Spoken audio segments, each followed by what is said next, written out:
Evening everyone, my name is Josh Emerson, and as part of my presentation in English Composition 2 here at the University of Oklahoma, I'm going to be discussing public education in the United States and why it should be prioritized above all else. To preface, a few weeks ago I posted a discussion post and I asked you two questions. First and foremost, how do all of you feel about the state of education, primary education I should say, in the United States?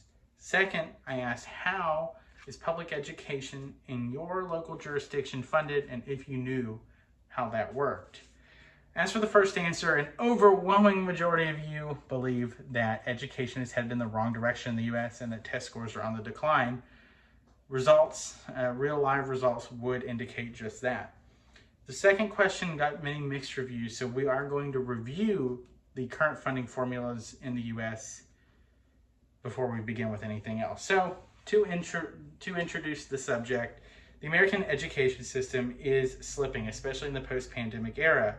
Because of this, there have been an uprising in advocacy groups that are promoting school choice. And school choice is the ability to take tax dollars, public tax dollars, and divert them to help subsidize the cost of attending private, religious, or charter institutions.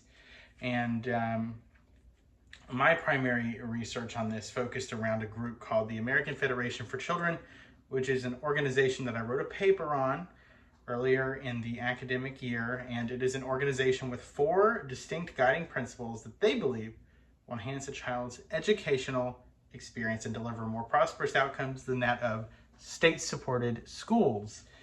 So today I'd like to shed light on why it is imperative that public schools remain at the forefront of our priorities, as they're the backbone of education, not just for your children and my children, but for all children across this country. To better help understand the issue at hand, though, we must first discuss how education is currently funded in the U.S. Public schools are funded primarily by local and state governments, but there is a small percentage allocated from federal sources. A report published by USA Facts finds that about 47.5% of funding across the U.S. as an average comes from state governments and 44.9% come from local jurisdictions. With that, a small percentage, a little less than 8%, does come from the federal government in the form of grants and other programs from the U.S. Department of Education. Per the AFC, the American Federation for Children that I mentioned earlier, there are several states that have also adopted programs that allow tax dollars to subsidize the cost of attendance for private and religious institutions. These are in the form of ESAs, which are education savings accounts, tuition tax credits, and in the case of a few states like Oklahoma, full-fledged voucher programs. But a lot of these groups like to state that these declines that we've seen recently are a result of public education. The reality, though, is that it is likely mostly due in part, to the pandemic. Test score declines in the post-pandemic era cannot be explicitly traced to public school education because they are a result of COVID-19 and the lockdowns and restrictions that came along with it. NAEP findings from the 2019 through the 21-22 school year show just that, a clear decline in scores right around the onset and after the pandemic. NAEP results also indicate that the most important factor determining whether a student in the pandemic was successful was the access they had to resources such as a laptop, books, and a teacher, not the type of schooling they received, whether that be public or private. So as one can see, the true culprit in test score declines, at least in recent years, is in fact due mostly to learning loss associated with the COVID-19 pandemic, not public school instruction.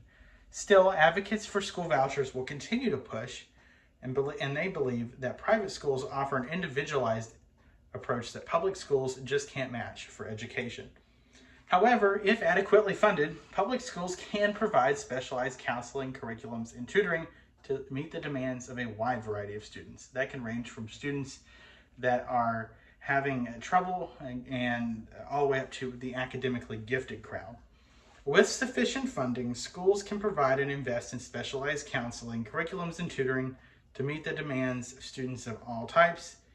And in fact, the Council for Exceptional Children mentions a very important fact that IEPs are in place all over the country at present day in all public schools. IEPs are individualized education programs, which are collaborative documents developed between school and service personnel that public schools already use day to day all over the country to meet the needs of children with special education needs.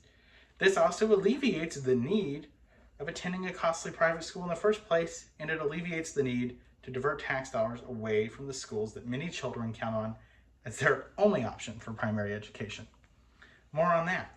As I just alluded to, school voucher advocates fail to recognize that school vouchers only benefit those that can actually use them, and that there are many in the U.S. that simply cannot, especially in rural areas. There are millions of children in rural areas that don't have access to private schools and only to public schools.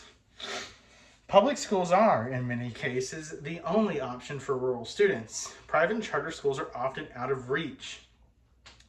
Per Americans United Against School Vouchers, in Iowa, for example, 41 of 99 counties, that's nearly half of Iowa's counties, have no private schools at all within them.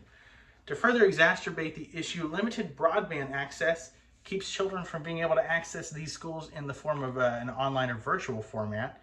And even if they did have access, the National Center for Education Statistics shows that these virtual schools only have a rather abysmal 54.6 average graduation rate. By comparison, the National Center for Education Statistics in the 21 and 22 academic years have the adjusted gross graduation rate for public high school students at 87%. So, to conclude, based on feedback from all of you and many abroad, most do feel it is necessary to improve and or reform our existing American education system. But I implore you to focus those priorities on public schools and not diverting those tax dollars away to private schools. Because of such, there are many reasons why this should be the case. Namely, as we discussed earlier, a lot of the declines that are being brought up in the media today are learning loss associated with COVID-19.